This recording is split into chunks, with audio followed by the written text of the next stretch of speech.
This is the first time the CRX has been in the garage, the house. Got some parts. Hopefully today I make a lot of progress.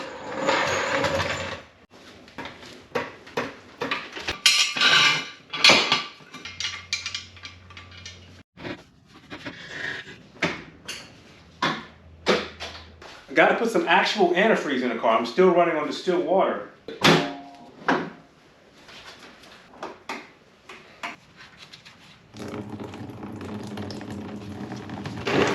I'm happy to see that water's pretty clean.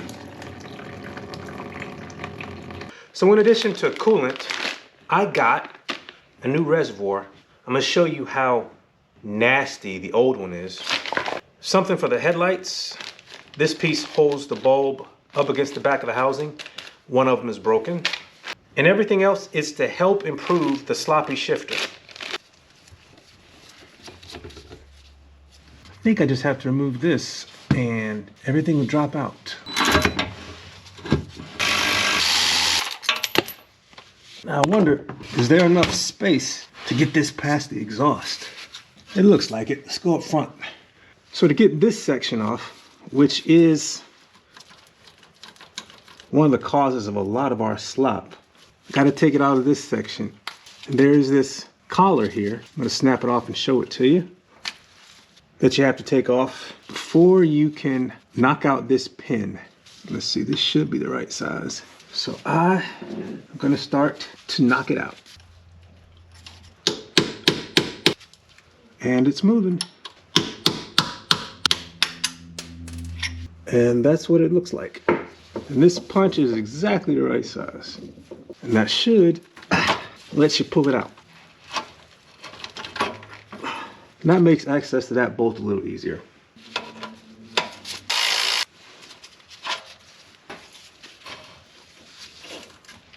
And that should be the entire shifter. Some of the parts I have go in here, but there is not much slop here at all.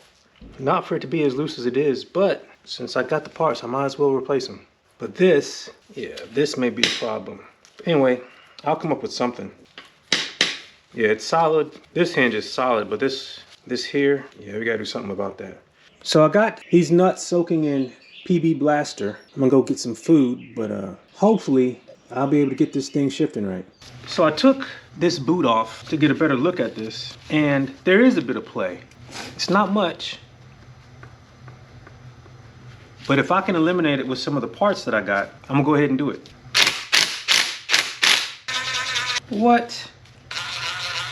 Oh no, it started to loosen it. Since it was loose, it wasn't seated properly. So I think if I apply pressure, I can get it out.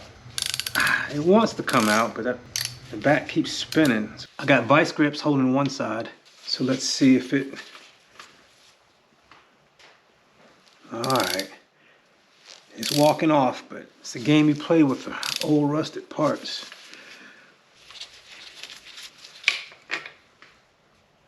All right, yeah, you see that? That lip is so shallow that as soon as it got loosened a little bit, it was hard for that to provide enough torque to resist against backing the nut off against all that rust. I'm gonna try the same thing with this one. Yeah, it's coming. So now, pull this out. Let's see what we got here. I think I can pop this off now. With this plate off of this, it comes off pretty easy. What? So this is what this part should look like. And the inside looks like this. And I was trying to figure out the orientation for this. There are, like right there, there's a little slit. And it looks like when you see that, that goes to the top because I see them on this as well. So that's the way I'm gonna put this in here. So let's, yeah, it's gonna have to stretch.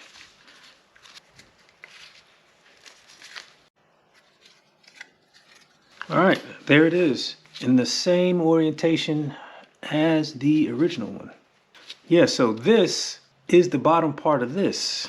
Now that's gonna be difficult. I am gonna have to take this apart.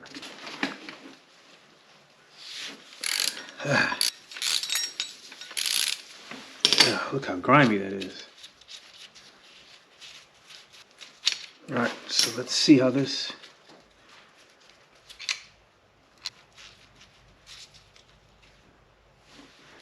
Let's see, does this come off? All right. Uh-oh. That comes off, and these washers stay in there. These covers, which are still in decent shape, go in there like that. Damn, this really, yeah, it's easier to come this way. It's gonna be real easy in a second if it keeps coming apart. Now, I could cut this, but I'm trying to convince myself that this is the way to put on the new one. All right, it can happen. And what I believe I have in these bags is this new bushing or spacer right here and a brand new OEM bolt. But I'm gonna leave the old ones in because there's nothing wrong with them. You know, they're working just fine. So let's see if I can get this past that.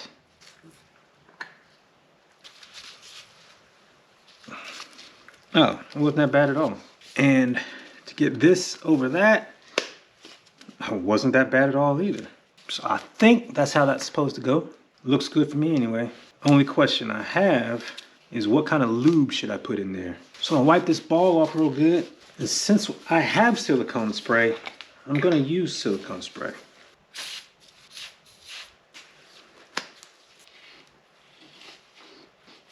And it is much tighter than it was before. Clean this out real good, because if everything goes well, I won't be back in here. So that goes like that. This goes like this. Oh yeah, this section goes above this.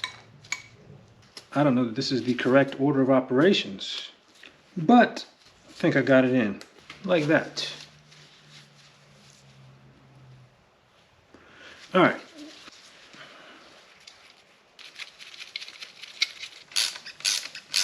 Yeah, tightening is easier because everything is working together to bring it in. I don't know how much that affects our sloppiness, but that is an improvement. See, up, down, I can't shake it. But for this, I may get creative and do something that is not OEM. But I need to see if I have more cleaner because handling these is just filthy. They're just caked in oil.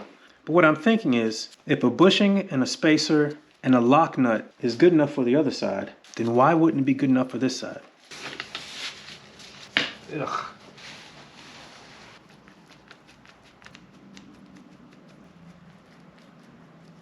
As I was looking at it, I was like, maybe if I could weld these back to this bracket, everything would be all right. But even when I hold these stationary, I still got a lot of movement. So I'm just gonna grind these off. So I grounded out the side so that I could punch it out, and I just about got it. Here we go. Somehow this also got filled with oil. Eesh.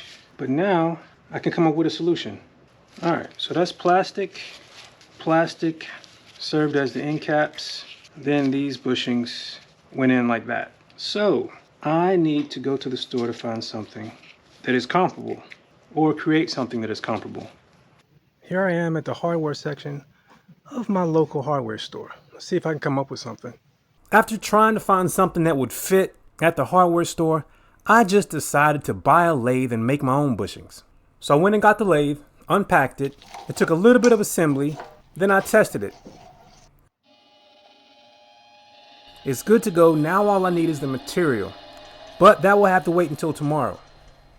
So I ordered some Delrin rod stock. Then I went back to the house to install the other new parts I had. So I told you this was nasty. Wait till you see exactly how nasty it is. And that's after I cleaned it out a little bit. As cheap as this reservoir was to replace, I just decided to go ahead and get a new one. I mean, ew. Ew, brother, ew. This brand new one won't have that issue. Was there was a tube on this? Yeah, there was already a tube on it.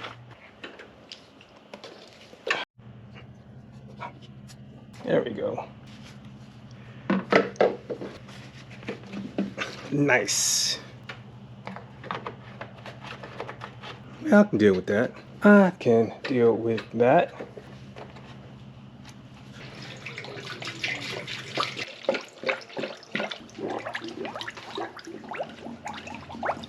last but not least, a little detail. I believe this one is broken, so I have a new fresh one. It's easier to get to that headlight with the intake off. But I was thinking, I have the original D16 Z6 intake off of my, oh boy, off of my coupe. I wonder how close it'll be to working. I'm gonna give it a shot. Yeah, I think this one, yeah, this one's broken.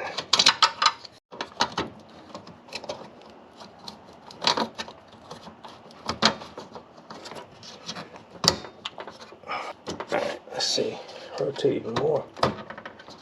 Is that it? There we go. There we go. So all three tabs are captured. And it is solid. So this is the intake tube from my 95 Civic EX. No. Yeah, that's gotta be right where the battery wants to be. And yeah, this box is way too big because in the Integras and Civics, the battery sits back here. It's worth a shot though because the intake has to go. Well, that's it for the day. I didn't finish the shifter, but I am excited about what I do have planned. Tomorrow, that should be quick work. Y'all take care.